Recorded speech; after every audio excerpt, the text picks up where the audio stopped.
जय श्री कृष्ण। हमारे YouTube channel पुष्टि हृदय में आप सभी का स्वागत है। इस वीडियो में हम अगले वैष्णव अम्मा शत्राणी के कुछ वार्ता प्रसंगों के बारे में जानेंगे। अम्मा कड़ा की निवासी थी और कहा जाता है कि लीला में वे रोहिणी जी का स्वरूप थी। अम्मा के 2 बेटे थे जिनकी आयु 4 वर्ष और 2 वर्ष की थी। एक समय की बात है, रात्रि के समय अम्मा को स्वप्न में ठाकुर जी ने स्वयं दर्शन दिए और आज्ञा की कि तू महाप्रभु जी की शरण में जा और मैं महाप्रभु जी के पास ही विराजमान हूँ, तो मुझे अपने घर पधराकर मेरी सेवा करना। अगले दिन अम्मा ठाकुर जी की आज्ञा के अनुसार आचार्य श्री महाप्रभु जी के पास गई और आचार्य श्री भी अम्मा का शुद्ध भक्ति भाव देखकर प्रसन्न हुए और उन्हें नाम निवेदन करवाया और एक स्वरूप अम्मा को सेवा करने हेतु पधराया। अम्मा नवनीत प्रिय जी के स्वरूप को अपने घर लाई और उनकी सेवा बाल भाव में किया करती थी। अम्मा की सेवा और भक्ति भाव देखकर ठाकुर जी की ऐसी कृपा हुई कि दोनों पुत्रों के समान ही ठाकुर जी भी उन्हें अम्मा कहने लगे और अम्मा के दोनों बालकों के साथ ठाकुर जी भी खेलते थे। किंतु कुछ समय के पश्चात अम्मा के बड़े पुत्र की देह छूटी और वो ठाकुर जी की शरण में गया। इससे अम्मा को बहुत ही दुख हुआ, किंतु वे ठाकुर जी की सेवा भली प्रकार से करती थी। कुछ दिनों के पश्चात अम्मा का दूसरा पुत्र भी प्रभु की शरण में गया। इसके पश्चात तो अम्मा के दुखों का कोई पार ही नहीं था। अम्मा रोज ठाकुर जी की सेवा करके बाहर आते और रोने लगते, लेकिन जब प्रभु के सामने हो तब आँख में एक भी आंसू नहीं आता। अपने बाल स्वरूप ठाकुर जी के समक्ष अम्मा अपना दुख छुपाने की कोशिश करती, लेकिन ठाकुर जी के सामने भला किसी का दुख छुपता है? क्योंकि ठाकुर जी तो अपने सेवक की कही और अनकही दोनों ही बातों को आसानी से जान लेते हैं। किंतु अम्मा का दुख देखकर ठाकुर जी भी दुखी हो गए। तब ठाकुर जी ने श्री गुसाई जी को आज्ञा करी कि अम्मा रोती रहती है और उनकी ये हालत मुझसे देखी नहीं जाती, मेरा हृदय भर आता है। आप उन्हें जाकर समझाएं कि उनका तीसरा पुत्र लालन अभी उनके घर में है और मैं भी उनका बालक ही हूँ, तो मैं अपनी अम्मा को रोता हुआ देख नहीं सकता। तब एक समय गोसाई जी कड़ा पधारे।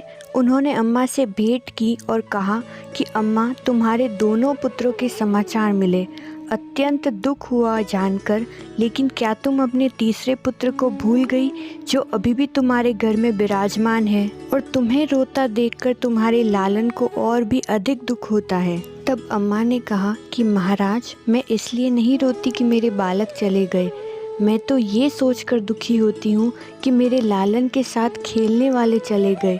मेरे दोनों बालक तो मेरे ठाकुर जी के खिलौने थे। मेरे ठाकुर जी के वो खिलौने चले जाने से मेरे ठाकुर जी अकेले हो गए और उनकी अद्भुत लीला को निहारने का सुख भी चला गया, इसलिए मैं दुखी होती हूँ। ठाकुर जी को अकेले देखकर मुझे और भी ज़्यादा दुख होता है। लौकिक में एक माँ अपने बालक के लिए कितनी दुखी होती है, किंतु अम्मा तो अपने ठाकुर जी के लिए दुखी थी क्योंकि ठाकुर जी का आनंद चला गया। और अम्मा तो इतनी बड़ी कृपा पात्र भगवदीय थी जो ठाकुर जी के सुख का इतना ख्याल रखती थी कि जब ठाकुर जी को जगाती तब हाथों में इत्र लगाकर फिर ठाकुर जी को स्पर्श करती, क्योंकि हमारे हाथ तो कठोर होते हैं और ठाकुर जी का श्रीअंग तो फूल से भी कोमल है। और अम्मा अपनी सेवा में हमेशा यही विचार रखती थी कि मेरे बाल स्वरूप ठाकुर जी को कष्ट न हो। तो भला ठाकुर जी अपनी अम्मा का कष्ट किस प्रकार से देख पाते? और अम्मा पर ठाकुर जी की इतनी कृपा थी और इतना सानुभाव था, इसका उल्लेख एक अन्य प्रसंग में मिलता है जो कि इस प्रकार से है। एक बार गुसाई जी अचानक अम्मा के घर पधारे। तब गुसाई जी ने अम्मा से पूछा कि क्या समय हुआ? तब अम्मा ने कहा कि महाराज, बस अभी ठाकुर जी को दूध भोग रखा है। तब गुसाई जी ने अंदर जाकर टेरा हटाया और देखा तो सामने ठाकुर जी अपने दोनों हाथों से दूध का कटोरा पकड़कर दूध पी रहे हैं।